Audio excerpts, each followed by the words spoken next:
Welcome everyone to another episode of Slasher Scotty. I am your host Scotty McCoy, and boy do I have a surprise for you.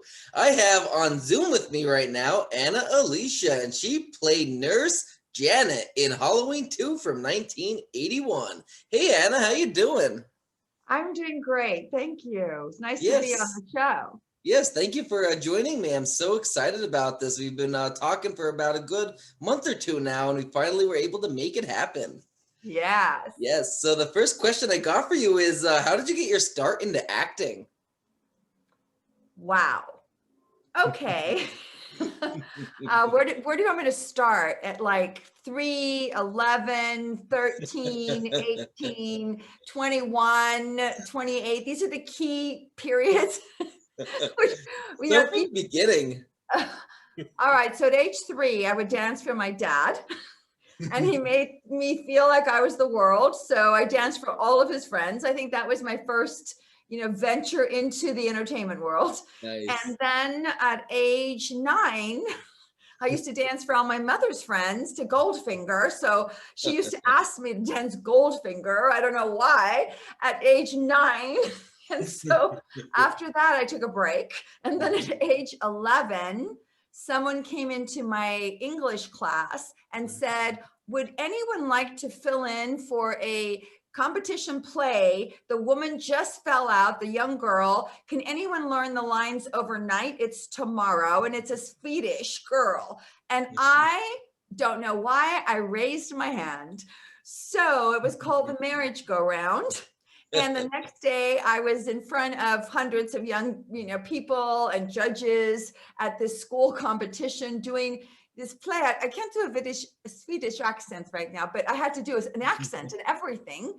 Wow. And so we got like sixth, and it was like, oh my God, this is what I want to do. So the shy girl that was always behind, books and things like that got thrown into the acting department. And Nice. from that point on, I did like Our Town, the lead in Our Town, and then it just went on and on. The teacher took some interest in me, Mrs. Card. And so that was the beginning of all of it. And then so when I graduated from high school, I had done all the musicals, Kiss Me Kate, Brigadoon, right? I always played the vixens at the age of 17. And then the counselor called me into the office and said, you need to get a scholarship and go to Wellesley Right. to become a lawyer. So that was a done deal. So I went to Wellesley to become a lawyer. And while in the first 3 months I'm at Wellesley at the age of 18, there's an audition for a play, the Jules Pfeiffer play, Miss Sympathy. And so I go in for the audition and I get the lead. So Right. now I'm at Wellesley in front of all of these people doing Miss Sympathy, crawling around as a sexy secretary seducing this person.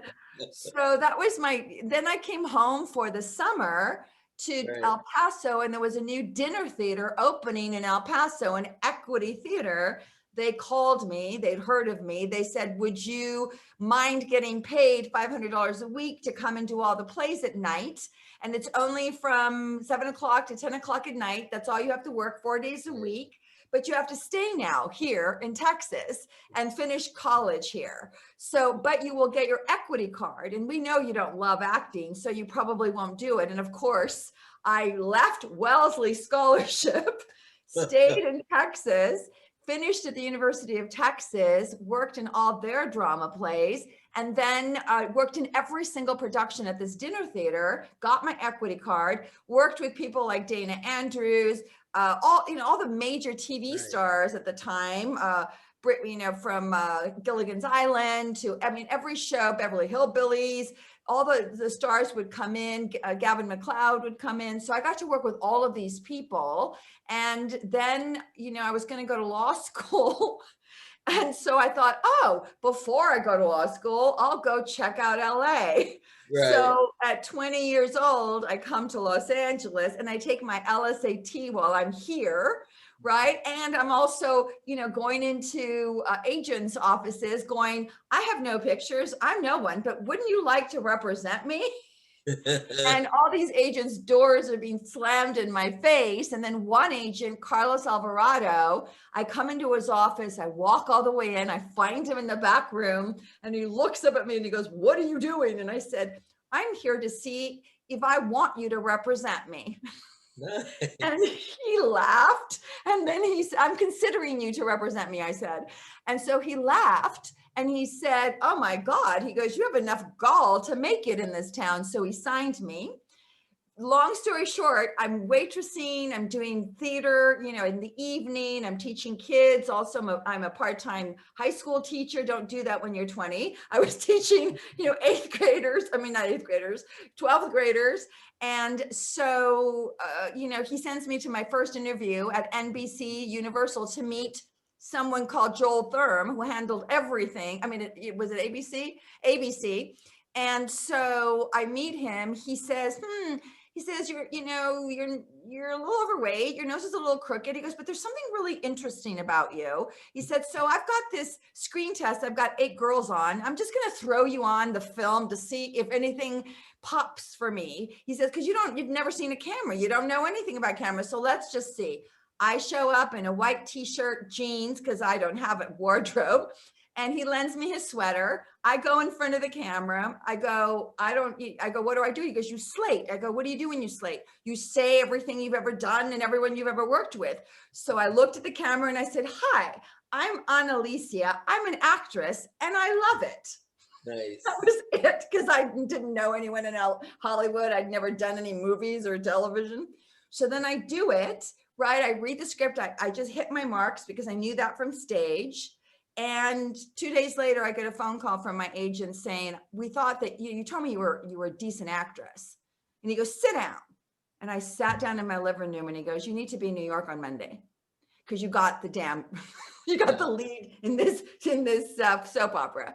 So that is how it started. And then Awesome. from there, it went to Universal. Yeah, I went to Universal a year later. I was one of the last contract players at Universal. Nice. So it's been a ride. It was a really fun ride. And it really is. And it's not easy to make it in Hollywood and in acting in general. A lot more rejections than there are parts of getting parts, so and you made a career out of it. Like you do amazing. Like obviously Halloween is a big one. 30 plus years later, 40 plus years later, and we're still talking about Halloween. You can never get enough of it. Every October, it's all Halloween. For me, Halloween is a year-round thing. I watch it pretty much all year. That's my Christmas. Is I'm watching on Christmas. People are watching A Christmas Story. I'm watching Halloween.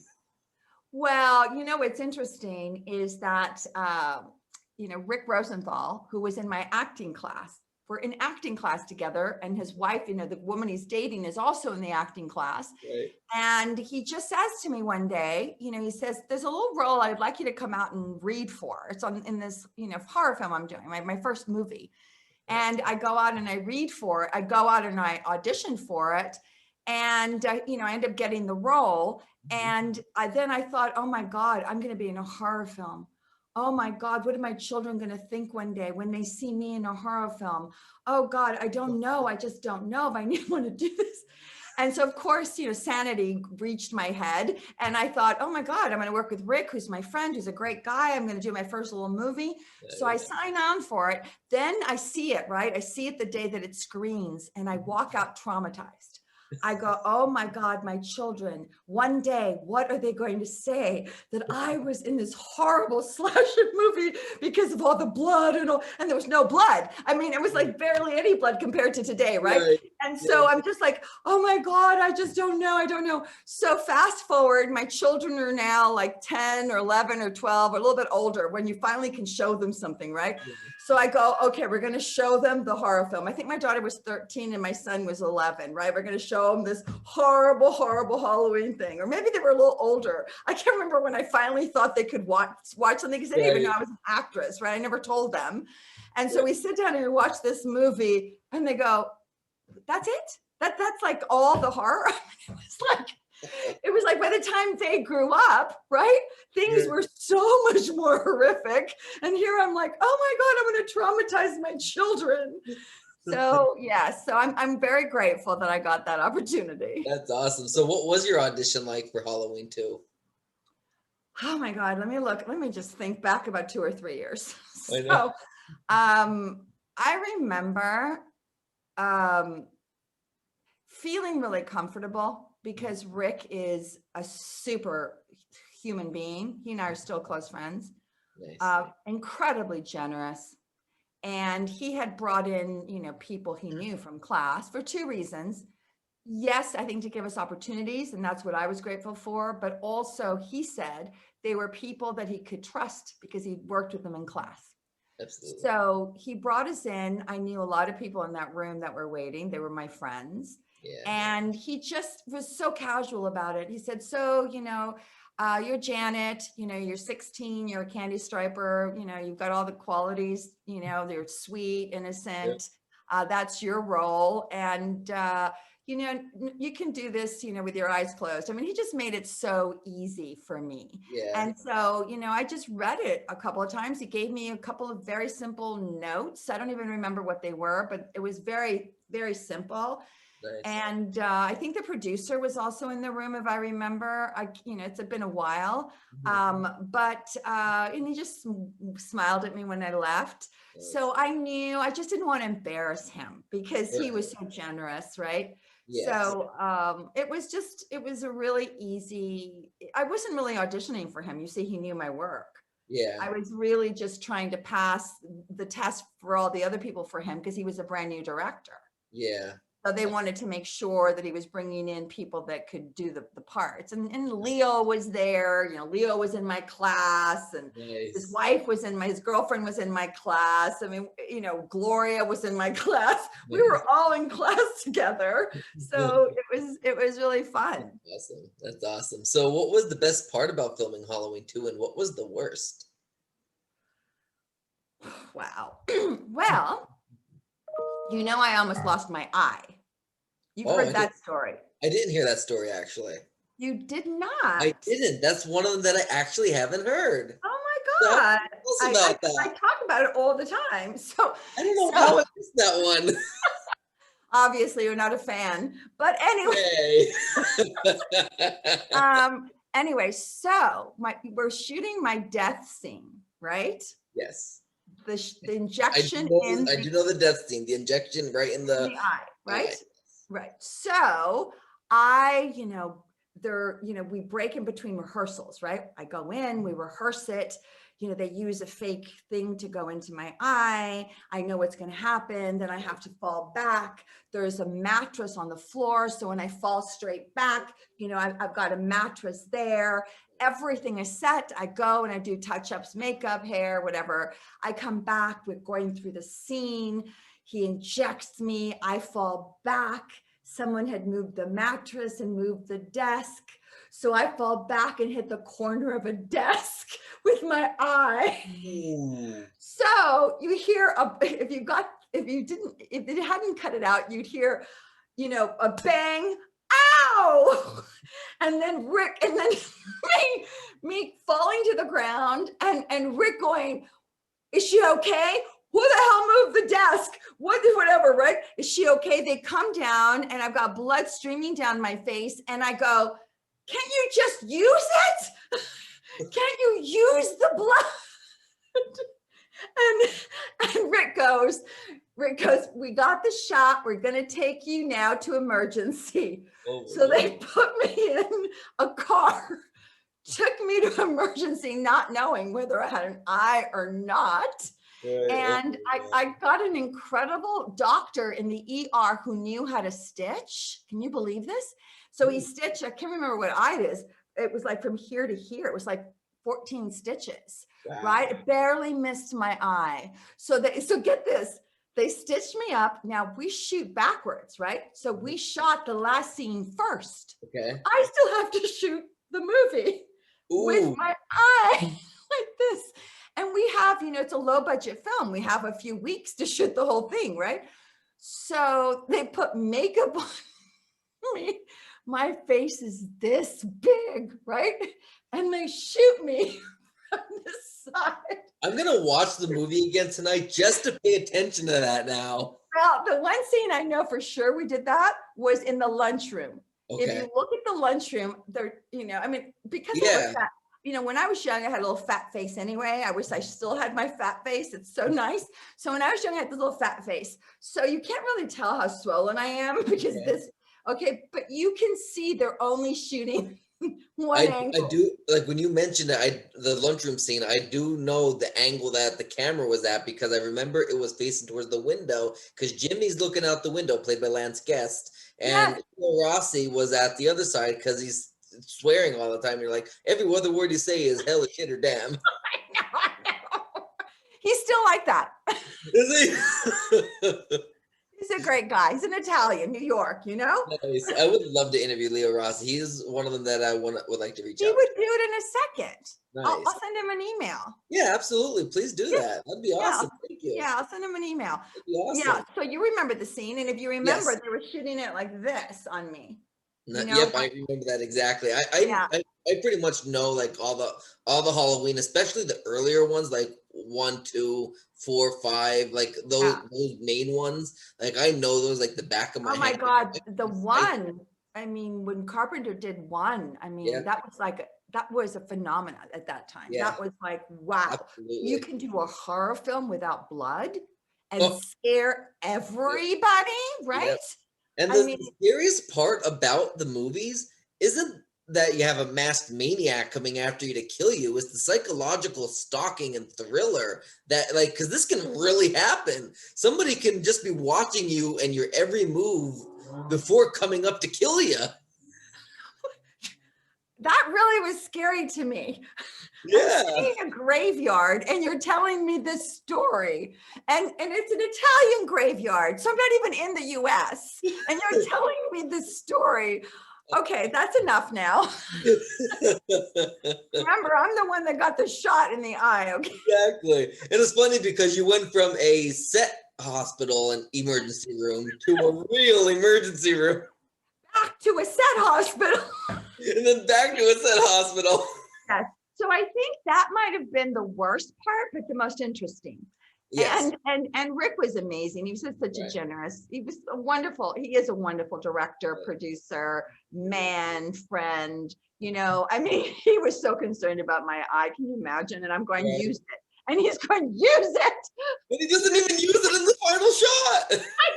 Well, no, it's like, I just got killed. So I thought, why can't they use the blood? But, I got a shot. So it's not going to have that's true blood. too. It was like an it was some type of aneurysm or whatever. Yeah, it was a waste. I had blood all over my face, right? But anyway, so that was probably the worst. Yeah. The best part of filming, well, I think, watching Jamie work was pretty cool. I had met her at Universal. We were one of the last contract players together. And so I remember, meeting her actually in a long hallway, and we were both sitting in windows because we were being called to go into Eleanor Kilgallen's office and Monique James, who headed it, right? And so she and I were both sitting in a window, and I'd heard that Tony Curtis was her dad. And so I was just like, wow, who is this girl? She's so interesting, right? So we had spoken just briefly, but, I didn't know big stars, right? So she was like, wow, look at this girl. She's really done it. So when we did this movie, I could tell her that. I went up to her and I said, oh my God, did I have such a crush on you as an actor when I met you? So that was really fun. The other fun, I don't know if that was really fun. Anyway, so the food was amazing. I had a situation where I met a certain person on the show. Okay. And so one night he took me on his plane and we did upside down loops. Oh, wow. Interesting. So that might have been, just stupidity on my part, but we survived. So at least you survived. That's the goal. Yes. So that was it.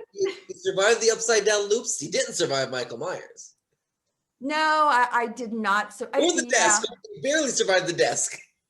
Yes, I barely survived the desk. Yes. And I meet Michael Myers, once in a while. He's such a nice man. Nick Warlock? Yes, he carries his mask everywhere. That's awesome. I would love to interview him as well. That would be amazing. I can probably reach out to him too. Awesome. Thank you. there's a gentleman who handles all of them. Do you want, maybe I should give I you. look on IMDb, and I think the information is like, I don't know if it's not updated or why. I don't know. Like, there's like a few people, like quite a few people in the earlier Friday the 13th and Halloween films that are all represented by, that have their information represented by like Universal talent agents with no email address. Right. Well, this is a gentleman that represents them when they do signings.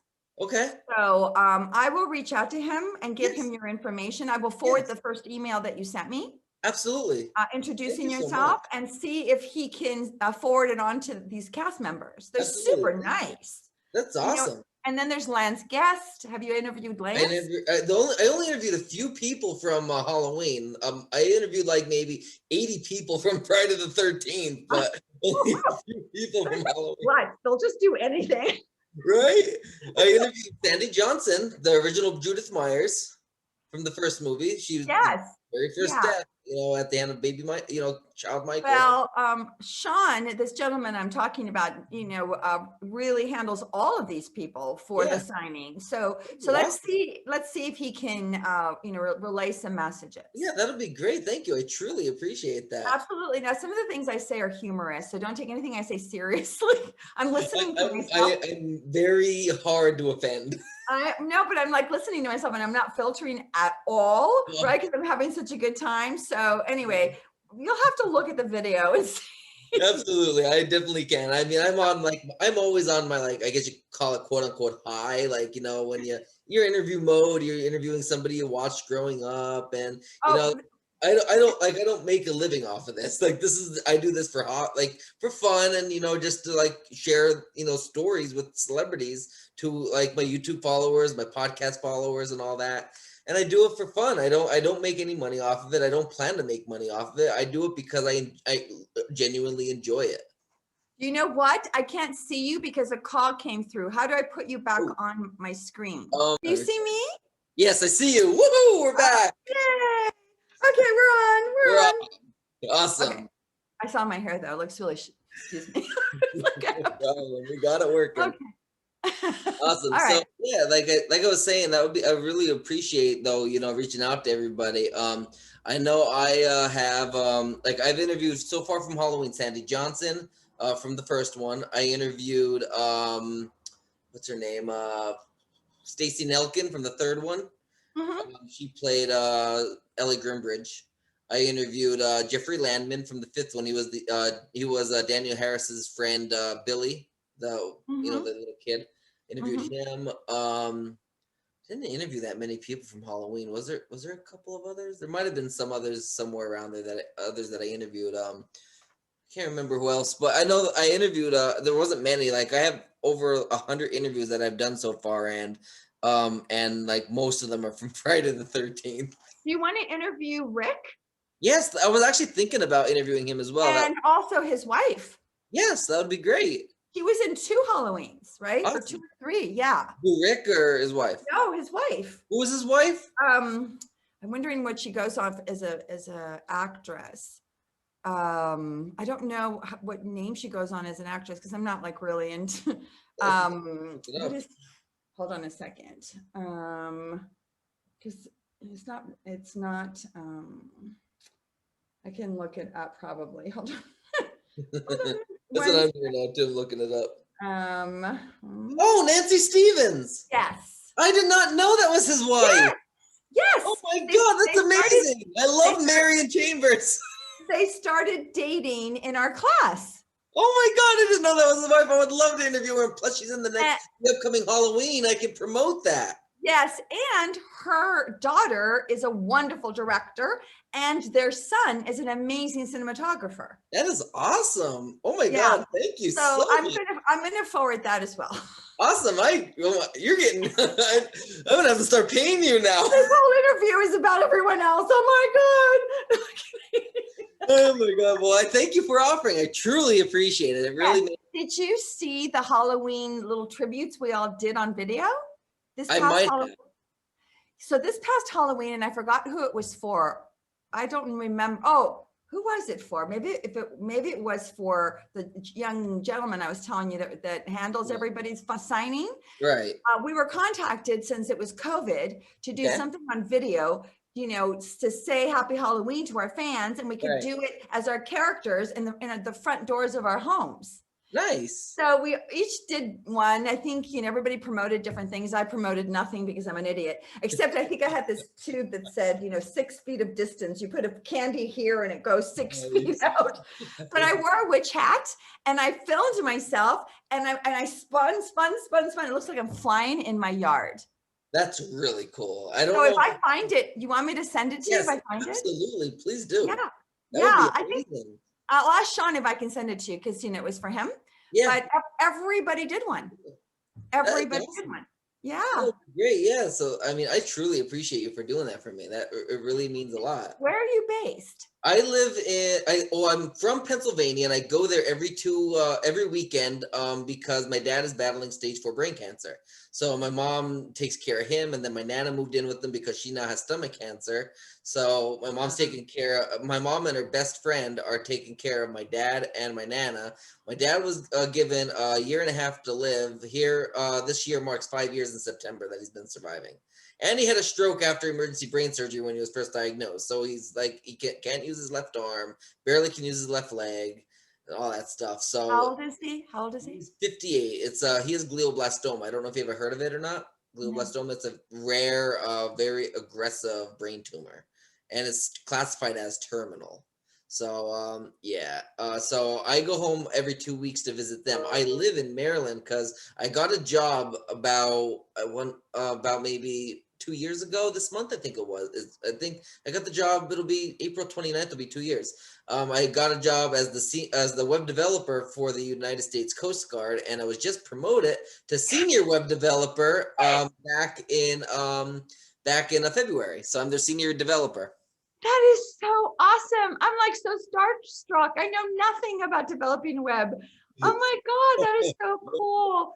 I love that. Well, just so you know, my mom had a stroke, right? And regained, by the way, she couldn't walk or left, and she was 87 and was able to regain some quality of life. So all I can say for your dad is that he's getting a lot of love, and that's why he's here. Yeah, my dad said that the reason why he's not giving up on this fight is because of me and my mom, because family's everything to us. Like even every Sunday, especially before COVID, like with COVID now it's harder, but every Sunday our family got together and we'd always order pizza and just hang out every single Sunday because family is everything to us. You know what I mean? Like, I mean, you gotta really love your parents when you end up when you live 3 hours away, and every weekend you work, you do your job, you work full time. So you put in your day on Friday, your hours in on Friday, and then you drive 3 hours right after work to go home, and then you stay there and you come back Sunday morning. So you're only there like a day and a half, and then you drive another 3 hours back every weekend for 2 years. Well, they gave you a lot of love, obviously, for you to have that love for them. And you all are very blessed because, there is nothing else but connection and those kind of people in your life. Everything else is fleeting. Everything is fleeting, right? And I think that's why horror films and sci-fi films, anywhere where we can escape at times, right? Because life has so much surrealism in it. Right, when you're dealing with something like that there's a place for this escapism, right? That you love. There's a place for it, and it serves us at times. Absolutely. Right? So and I have my own small independent production company. It's called Gravestone Films, and our first feature film is called Samhain, which is incorrectly pronounced, by the way, in Halloween, Samhain. But we created that. That was released in October of last year. Now it's not the greatest movie because it was our first movie and we made a lot of mistakes, but we learned from them. And but we ended up making that and everything like that. And it was hard because I now work from home because of COVID, so we don't go to the office. But but when I was filming this movie, I was the lead, and I was the screenwriter, and I was the executive producer and all that. So like I'm literally driving. I'm working 40 hours a week, driving 3 hours after work to go home, and then I'm literally filming. Another like 16 hours Saturday, and another another was it like 6-7 hours on Sunday, and then right after filming 7 hours or whatever it was, driving another 3 hours back to Maryland. But by the time I get back home, because it's a 3 hour drive and we're filming late, I don't leave in the morning. I go to bed, I eat, go to bed, and then I'm doing it all over again for 3 months.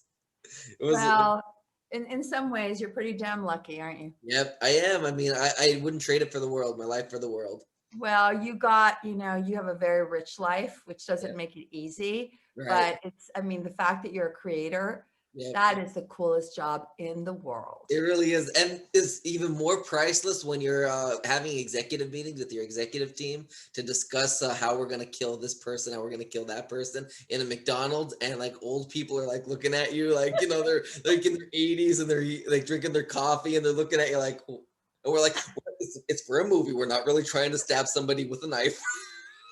I'd love to see your movies. Always send them to me. Absolutely, I'll send you the link on for Amazon for Sound. Like I said, not the greatest movie. I'll be the It's first. the first one, but when you're putting them together, if you want feedback on a cut or something, just send it to me. I'll give you feedback. Thank you. Yeah. Yeah, I know we just outside released our Indiegogo for our next feature. It's called 72. It's kind of based on COVID, but not really. Like it's different.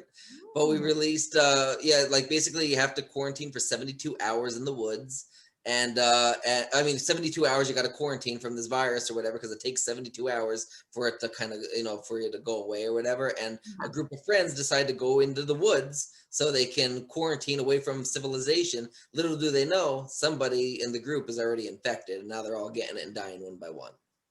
So wow, that's pretty scary. yes, it really is. So our Indiegogo just started for that, and we just started casting. We're in second week for both, and so far Indiegogo made almost $900 in a week. That's so cool. So I'm so proud of you on every single level. I should be interviewing you. So when it's time to interview, just call me. I absolutely will. I will sit in. I mentioned that because I interviewed a group of indie filmmakers from this one indie company, and it was the executive team. I interviewed their one cast for their one horror movie, but I interviewed the executive team separately of that company, and they said when your next movie comes out, you should get somebody to interview you about the movie, and it still be Slasher Scotty, but Slasher Scotty's the interviewee, not the interviewer. I think so, and I'll be Slasher Janet. Yes, I would love that. That has a nice ring to it. Nice ring. All right, we'll do it. We'll do it. We'll make it happen. I'll look forward to it. Yes, we will make that happen. So is there anything else you would like to know, Slasher? Yes, absolutely. Okay. Let me check my phone. Hold on a second. I've been getting these messages from all my victims. Hold on a second. I just want to make sure nothing is crucial. Who is this? Okay, that's fine. They're dead. Anyway. So the next question I do got for you, though, is if there was something you could change about your character, what would it be and why? She was such a nerd. She was such a goody two-shoes. She was like so, I don't know, make her a little bit, what would I do with Janet? I actually loved playing Janet. There was something about her I understood very personally, which doesn't say a lot about me at that age, but I got her that kind of like, it's like, don't talk like that in front of me. I'm a goody two shoes. I'm only 15. Right. I'm a little candy striper, you dirty old whatever. It's like, right. I understood her. I went to Catholic school my whole life, so I got her. But now, after playing Melissa, I could put a little trash into, she could be a little trashier. I don't know. She could have maybe flirted with, before dying. Right. It could have saved her life. I don't know. I'm being silly. There's really nothing I would have changed because she served a purpose. Right. She was a character, and that's how Rick was casting people, right? Just right down the line. That's what he saw me as, right? And, Leo was always flirting, he's kind of a flirty, kind of, charismatic Italian guy. So, perfect. Gloria was kind of like, really the matriarch in our class, right? Because she's very formidable and she's an acting, coach now. So, very much down our lines. Thank God I changed. That's all I can say. But no, I wouldn't change anything. Nice. And I find it, I found it like interesting too, where like Mr. Garrett gives you the walkie-talkie and you didn't even know how to use it. Right. And it's ultimately the leading to his death because he's trying to get you to, call the sheriff's station to get help. And I mean, if you heard him through the walkie-talkie, he might have survived. Who knows? I did my best. You did your best. I did my best. You're not going to put that death on me. I refuse to take it. I had no idea he was dying. Okay. No one taught me how to use that walkie-talkie. Whose fault is it? That's true. It is his own fault. He did not give you that walkie-talkie. He gave you the walkie-talkie and no instruction on how it was used. After knowing who I was. I mean, please, does anyone expect Janet to know how to use a walkie-talkie? Absolutely. No. So I'm so sorry, but I really do not take responsibility for any death in that show, except my own. It's funny too, because I have a Mr. Garrett actor, Cliff Emerich, on my Facebook. I think you're on my Facebook too, actually. I don't do Facebook. You don't? No, but a long time ago, my daughter put me on it. And then after that, somebody that works for me put me on it. So I think they go on sometimes. They might have been, because I know I added you to like my one group or whatever, Camp Crystal Lake or whatever. And we were briefly talking about setting up, this is years ago. Oh, you know what it was? It's when I started my production company. Oh. My assistant was probably talking to you, and they really wanted me to do interviews and stuff. So what I was doing at the beginning is I was talking to my fans, because honestly, I was shocked that I had fans that were in their 30s. I thought, what were they doing? Right? It's like when I'm dying or, being killed or, doing Falcon Crest and they're like 7 years old at their grandmother's side going, we really like her. But I have a very young fan base. So I was doing interviews, and probably at that time we were talking back and forth.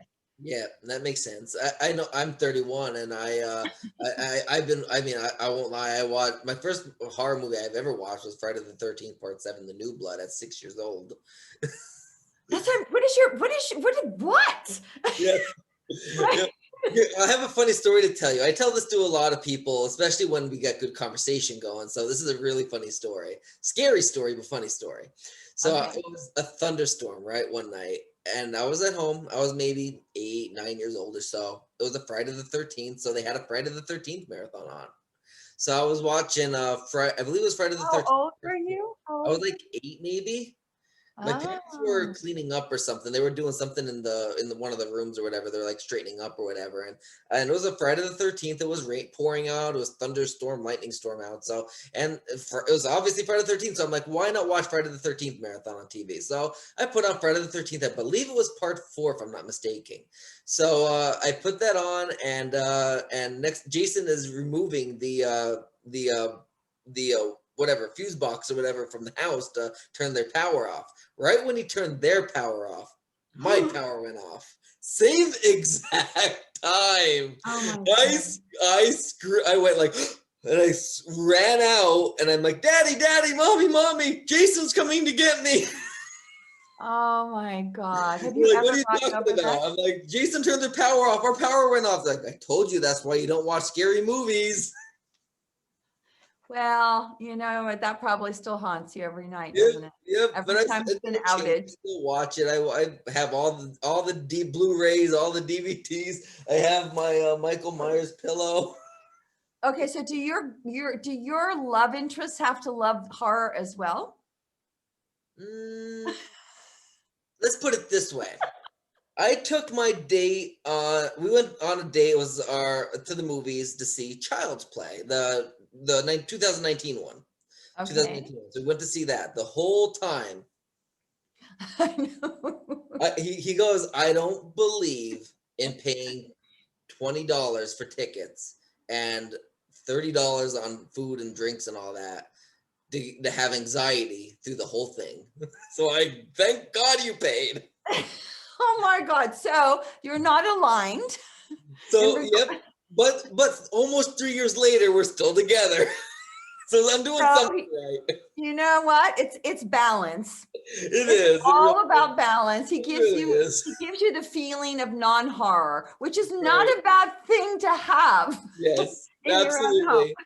And it's funny because when I do my filming for my video content, he's the one that actually does the camera recording and the microphone setup, and I'll set up the lights and all that stuff, and he'll set up the camera and he'll make sure all that's done, and then like we'll watch every single video I do, we'll watch them together, and I then love like once it's done, he'll be like, okay, it's good to go. I'm like, you're my associate producer now. I Oh, get my yeah. page, and I created an IMDb page and gave him all these credits and Oh, everything. I love I this. showed it to him, right? I showed it to him, and he's like, "Oh my God, you didn't." This is so amazing that you did that. It's, oh my God, I feel like I know 2 stars now. He started laughing, thinking of that, and he's sweet because he ended up donating to our campaign. Not much, but I mean, every bit helps. Like, he doesn't have a job; he's in school full time, so he's going to be Wow. for Wow. psychology and voice performance, double major. So, Wow. Wow. yes. And is he in Maryland too, or He's in Philadelphia? Maryland too. Like, he lives like 5 minutes away from me, around the corner, and Do you take him home? Because you I don't see him on I weekends. not some weekends I stay here, but most Oh, weekends I okay. go home. Most weekends I go home. He usually comes over because he has school now during at from like online remote learning. Oh, okay. Yeah, Got it. because Yeah. of COVID Yeah. and all that. But they Right. start back up in the fall, so we're actually trying to figure out when we're going to see each other again. Yeah. but Yeah. we've been staying here. Like, he actually just left this morning, but he was here. When was it? I think he came over Monday or something like that of last week, and I just took him home this morning, and he's coming back tomorrow and staying until Monday morning because he promised if I took him home at 5 this morning before I start at work, he would end up helping me clean tomorrow. So Sounds like a good relationship to me. it really is. It really That's is. that's wonderful. The next question I do got for you. So did the atmosphere on set really feel like Halloween time? And did you ever get into the Halloween spirit? And if yes, what was done on set that gave the best vibe that it is in fact spooky season?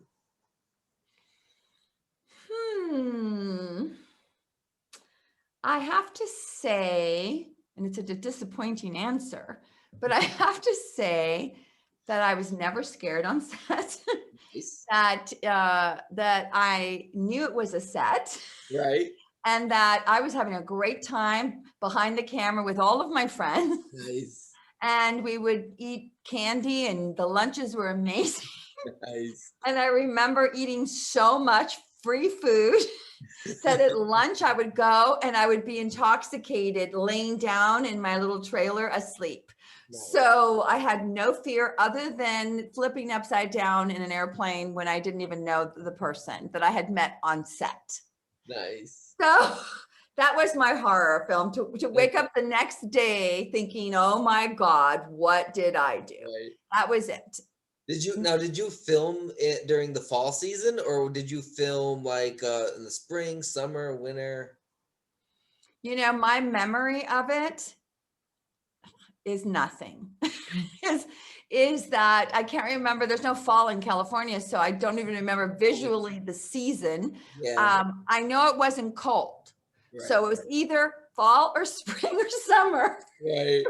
It was not winter, because I really remember not taking a coat off when I went to sleep. Right. So Awesome. yeah. Yeah, because I know when we filmed Samhain, it was 3 minutes. We had 3 months to film it because we started in like mid-August and we finished. We were gonna film in like till the end of October, but we You had did a 1 lot week of time.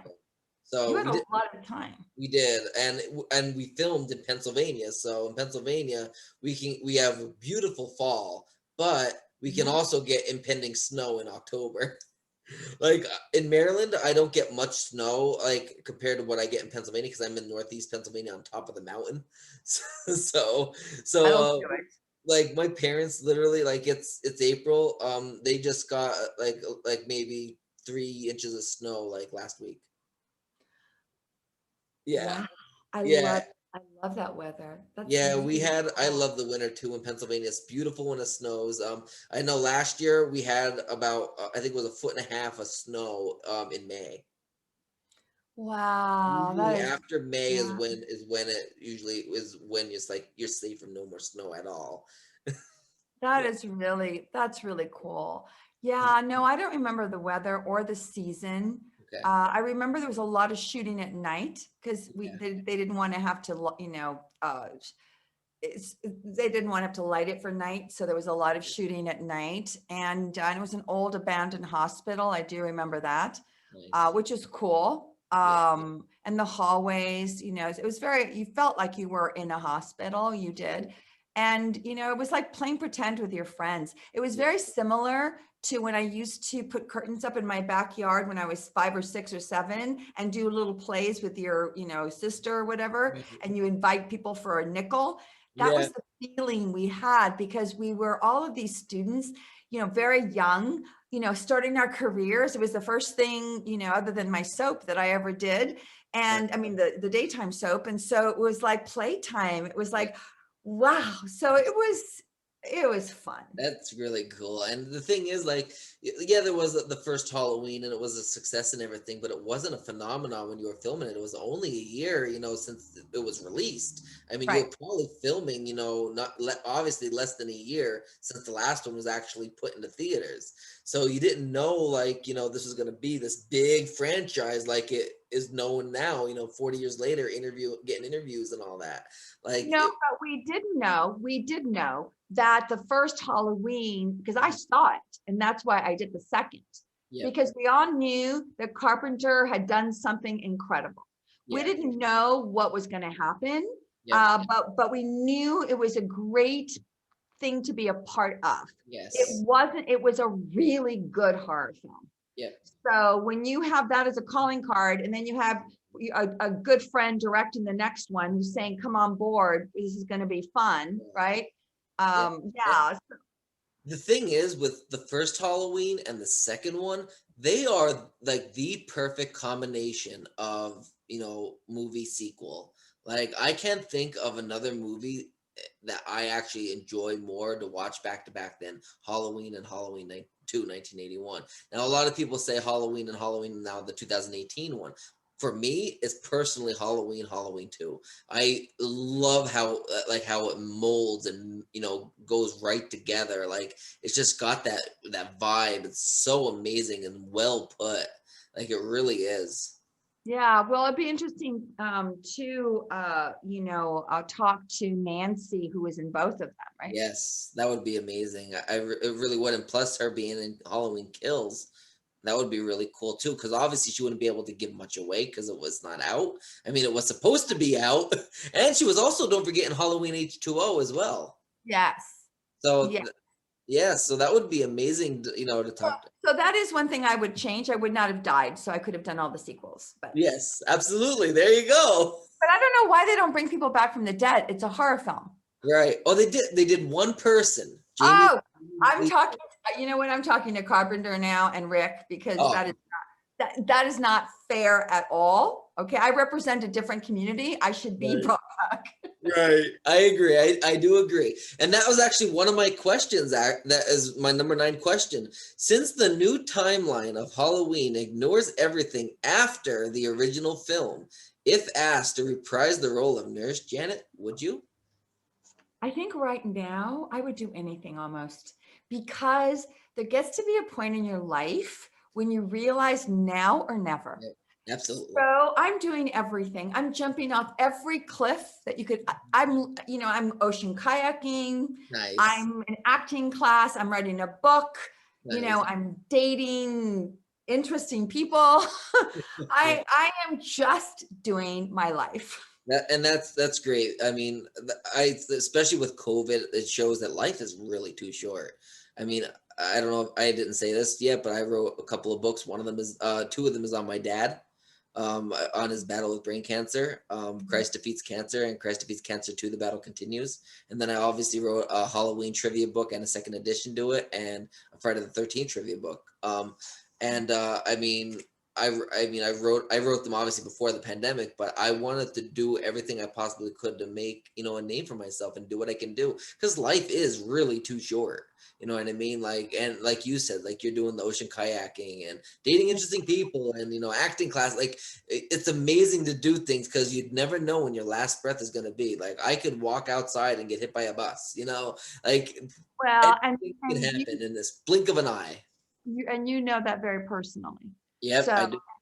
and I do too. I lost my dad when I was 6. So you're blessed that you have had him so long. Yep. And so I learned when I was 6 Yeah.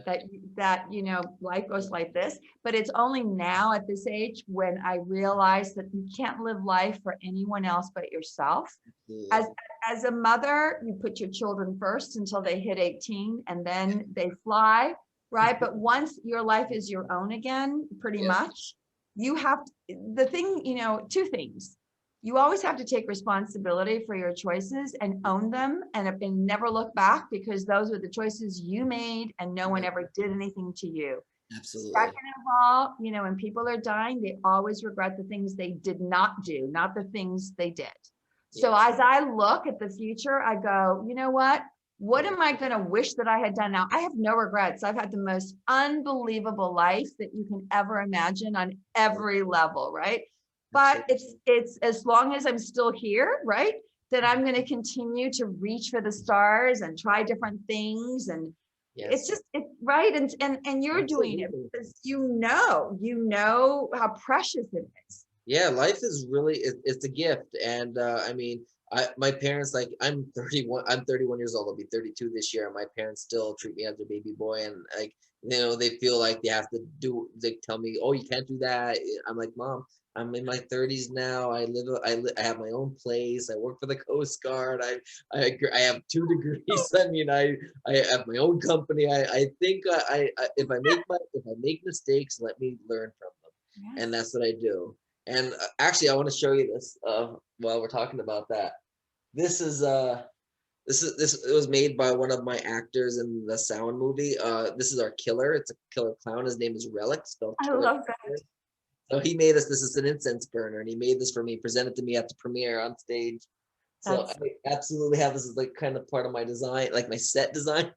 That's so cool. So I love that. And yeah, I wanted to show you that because it really means that means a lot to me. And it says on there, snitches get stitches, because in the movie, he's carrying a dead body over his shoulder, and he runs across a little girl, maybe 6 years old, and she's wearing a genie outfit, and she does a little dialogue with him. She's like, she goes, "Hey, Halloween isn't tomorrow, mister," and she goes, why are you wearing a costume? And he goes, this ain't no costume.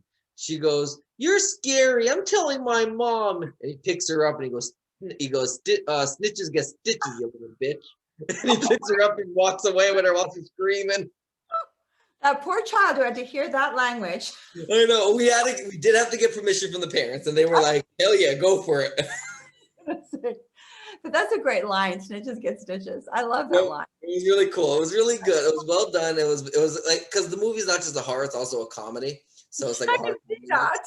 So, and it's funny, yep. So it's funny because the actor that played him, he's a really good friend of mine. He did audition for it. He's a good stunt guy, and I didn't write any of his lines as Relic. Originally, Relic didn't talk. Like he was just laughed like really creepily, and that's why you can see in some of the scenes he like just laughed and didn't say anything.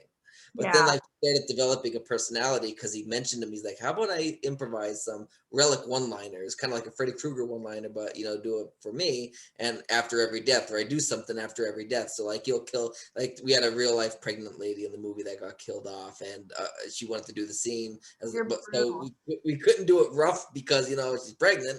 So so she ended up doing her scene, and she's smoking like, some marijuana, which is not real marijuana. It was like something wrapped up. Yeah, exactly. So she's smoking the weed, right? And after he kills her and everything like that, he ends up picking the weed up off the ground. He goes,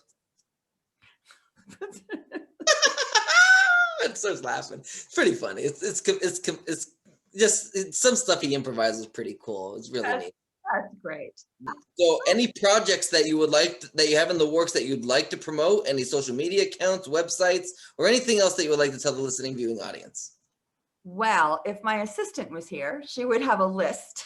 But basically, my assistant, when I started my production company, Mhm. put me on every social media thing. So I'm on Instagram, I'm on Twitter, I'm on Facebook, as you know, I'm on all of that stuff. I don't personally do any of it. Once in a while, sometimes I'll do it, but I'm on all of that. I'm writing a book, but the book is not a slasher book. It's about my mother. It's about my family. It actually is a very interesting book because I was born in Mexico, so it actually goes back. My grandmother wrote her story when she was dying of cancer. I had her tape her story into a tape recorder, and then she wrote it by hand. And so the story is going to start during Pancho Villa. I mean, it's a very interesting thing and really trace, the DNA, the bloodline of these women and these men. So that it's going to be interesting. I want to make it into a film one day. And then I'm in class because I want to return to acting in about 3 or 4 months. So I'm excited to start auditioning and start looking for pieces. I'm also writing a series. My daughter is an actor and she does a lot of stuff. Her name is Catherine Dillon. She did it on her own, never knew I was an actress when she wanted to be an actress, and went to Carnegie Mellon and works on television and film, and she also writes. Nice. So, and my son's helping me with the book, and he also is a documentarian, and he lives in Boston. So, Awesome. all of us are pretty, close and creative. And so let me think, that is really just that it's been a pleasure to talk to you. And, I really had a blast, as you can tell. well, yeah. And, you're an inspiration to me. Thank Because you. with everything you're doing, first of all, your priorities are right there. Right. And you're living your life, and you should be flying. And if you Mhm. fall, that's when you're supposed to fall, at 30, right? Not at 60. So Absolutely. fall all you want. And I've had, listen, people have done shitty movies and then won Academy Awards. So Absolutely. that's how we learn. We learn by Exactly. falling, You learn right? by falling and making mistakes, and then you just don't repeat the mistakes again. And if you repeat them again, you just keep learning from it, keep You growing. keep learning from it. And so I would love to follow your career. Thank you. And and the Coast Guard is lucky to have you doing, I'm sure the website looks like a horror film. So I'm not, maybe it should, I don't know. And really best with your relationship, and best to your dad and your family. I'm just so moved by that story that it just, Thank you. just a reminder to embrace, the people. Yeah. My girlfriend's father just died, and she said, instead of flowers, she told everyone, she said, just call the people that you love and tell them you love Right. them. What I'll do is I'll send you the link to my movie. If you want to get it, you can get it. Absolutely. I know you told me that it sucks. You told me it sucks, so I get it. Yep. I will not give you critique, but I love to see it because Yeah, it's the absolutely. first baby step, right? Yeah, absolutely. And so one day when you're doing the horror film that I want a part in, Yes. I'm going to have my manager call your manager, call your agent, and then I'll say, remember me. Yes. One thing I will get you also is I'll send you the link to my first book I wrote on my dad. Because I guarantee you'll cry during it. It's a bestseller. I had so many people cry, message me. I actually on the last story, because I know we're over an hour. I still haven't eaten my dinner yet. But I do want to tell you this quick that I had I go to I have ADHD and Tourette's and everything like that, which is why I roll my eyes and all that stuff. But I know ADHD. I have it too. I just sit on the toilet for 2 hours because I go into my head. Go ahead.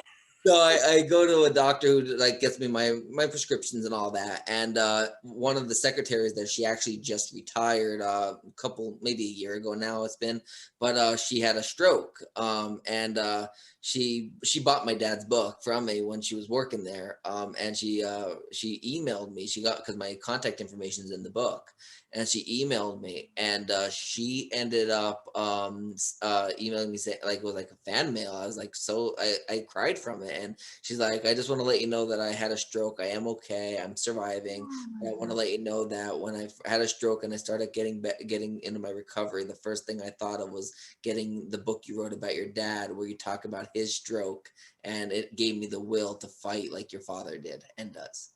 That's And so. it was amazing, like how you could touch people with just a book. Well, I can't believe how many things you do. And the Thanks. interesting thing is the things that make us different are the things that make us gifted, Yeah, right? absolutely. I mean, the most gifted people, the people that have done the most Yeah, extraordinary things, all have learning disabilities. absolutely. We're called different things at different times. Yeah. So, And it's funny because I was bullied so much in high school, and like I was told I would never make it or whatever. Now the people that bullied me are asking for my autograph at premieres, and you know buying tickets to see the movie and all that. Like like we had we were gonna be in 18 theaters for my movie, and we ended up getting into only one because of COVID. And we were in for 4 nights, Fridays, 2 Fridays and 2 Saturdays. One of them was on Halloween night, and we sold out all 4 nights. that is Yeah, amazing. yeah, it was Look really at cool. so even a shitty movie can do so good. Exactly. I mean, I love that story. It makes me want to Yeah. really produce. Right, exactly. I'm so glad I can motivate you, and you motivate me as well. You are an inspiration to me. So I guess we'll end it there. I really thank you, Anna, for joining me. I truly appreciate it. I had so much fun. It was a blast. It was a blast. Thank you so Thank much for you. having me. Yeah, not a problem. You have a good rest of your day, and I'll keep in touch and stay safe. All right. Absolutely. You Thank too. you. Okay, bye.